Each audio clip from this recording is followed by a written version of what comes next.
বলেন। মোহাম্মদ শাহ আলম। পিতা? পিতা আব্দুল মান্নান। গ্রাম জাহানারাবাদ, পোস্ট বাংলা বিজয়নগর, থানা লক্ষ্মীপুর, জেলা লক্ষ্মীপুর। আমি তৎকালীন ভারত মুর্শিদাবাদ শিববাড়ি রেকর্ডিং ক্যাম্প, দ্বিতীয় ক্যাম্প ভারত মুর্শিদাবাদ, আপনার মুর্শিদাবাদ শিববাড়ি বাংলাদেশ সেক্টর দিনাজপুর, তৎকালীন 2।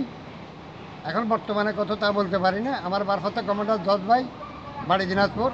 তারপরে আপনার দেব কবির উস্তাদ, ইউনিফর্মধারী ইপিআর নোয়াখালী।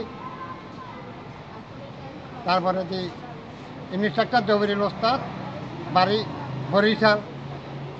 তারপরে সহকারী ওই ইয়াটা বলেন আপনার, ওই যে 91 সালে ঘূর্ণিঝড়ে কি হয়েছে আপনার? 91 ঘূর্ণিঝড়ে বন্যাতে আমার সন্ন্যটি চট্টগ্রামে ভাই যায়। আমি ছেলে সন্তানকে এদিকে ঘুরে ফেরার কারণে কিন্তু অসহায় হিসাবে অন্য জায়গায় আশ্রয় নিচ্ছি। নেওয়ার পরে আমার সন্ন্যটা বন্যাতে ভাই যায়। এই পর্যন্ত আমি কোনো কিছুই বাংলাদেশ থেকে কিছুই পাই নাই।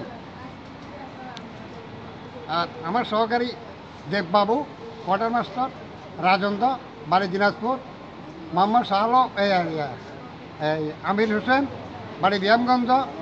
বর্ষার, বাড়ি ফেনী বিলোনিয়া।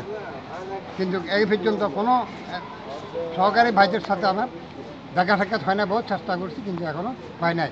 দৈনিক জনকণ্ঠ পত্রিকাতে সাংবাদিক যাচাই বাছাই তালিকা, দৈনিক জনকণ্ঠ পত্রিকাতে আমি সাংবাদিক মাধুর সাহেব বিনা পয়সায় আমার ইয়েটা করা হয়েছে। তৎকালীন এই সব কিছু বায়োডাটা দেওয়া হয়েছে। লক্ষ্মীপুর উপজেলার থেকে আমি যাচাই বাছাই তালিকা ফরমে ফিল আপ করছি। ফিল আপের মিলে পত্রিকার কাটিং ছবি সহ, দ্বিতীয়তে আপনার চেয়ারম্যানের সিল চাপ্পর নিয়ে উপজেলা কমান্ড কাউন্সিলে দেওয়া হয়েছে। কিন্তু ভারপ্রাপ্ত কমান্ডার রব ভাই আমাকে ইয়াতে আনফিট মারিয়া দিছে।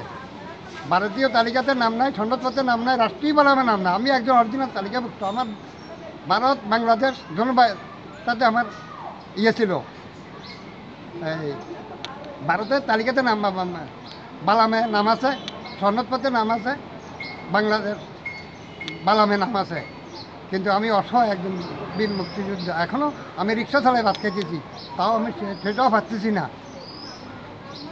যেখানে যাই পয়সা ছাড়া কোনো কাজ হইতেছে না। এমপি কাসিম মাস্টার সাহেবকে আমি 1 কপি দিয়েছি, কিন্তু উনিও আমার কিছু করে নাম। বসন মিয়ার 9 নম্বর ওয়ার্ড বসন মিয়ার কাছে গেছি, উনি আমাকে কার্যকর করে নাই। আমি একজন অসহায় মুক্তিযোদ্ধা। এখন পর্যন্ত আমি অকালা জীবন যাপন বাস করতেছি। 2 ছেলে 1 মেয়ে নিয়ে আমি বহু কষ্টে। 40,000 কারা চাইছে বললেন? হ্যাঁ, 40,000 কে চাইছে? সচিব মন্ত্রণালয় ফার্ম গেট। তাহলে তারা আপনাকে এনলিস্টেড করবে মুক্তিযোদ্ধা হিসাবে। 40,000 টাকা চাইছে। 40,000 কি জিজ্ঞেস করছে যে রাইফেলের বন্দুকে কয়টি ছিদ্র আছে? আমি বলছি যে রাইফেল 3 ভাগে বিভক্ত, বডি ব্যারেল 12 রাউন্ড, 365 গজ, দ্রুত ব্যাগ। 360-এর মধ্যে মানুষ ক্ষতি হবে, 10 গজের মধ্যে মানুষ আহত হবে। এক্সটেন গান দেন আমি 28 রাউন্ড, 140 গজ, 65 গজ, 60-এর মধ্যে কার্যকর, 10-এর মধ্যে আহত। এরপরে বলার পর বলছে আপনি রাজাকার হইতে পারেন। হ্যাঁ, আমার রাজাকার হইতে পারে। তখন আমি বললাম যে দ্রুত ব্যাগ, আমার এখন শক্তি নয়, যদি শক্তি থাকতে এখন আমি আপনি 7 করি বেলাইতাম। ঠিক আছে, আপনার ফোন নাম্বার আছে কোনো? আমার ফোন, আমার এক দাদু ভাইয়ের ফোন নাম্বার আছে। একটু বলেন।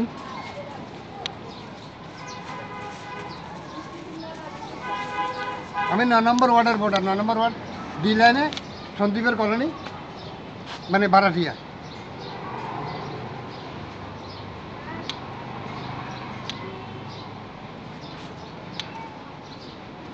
এটা কি সাইন নাকি দেখেন তো?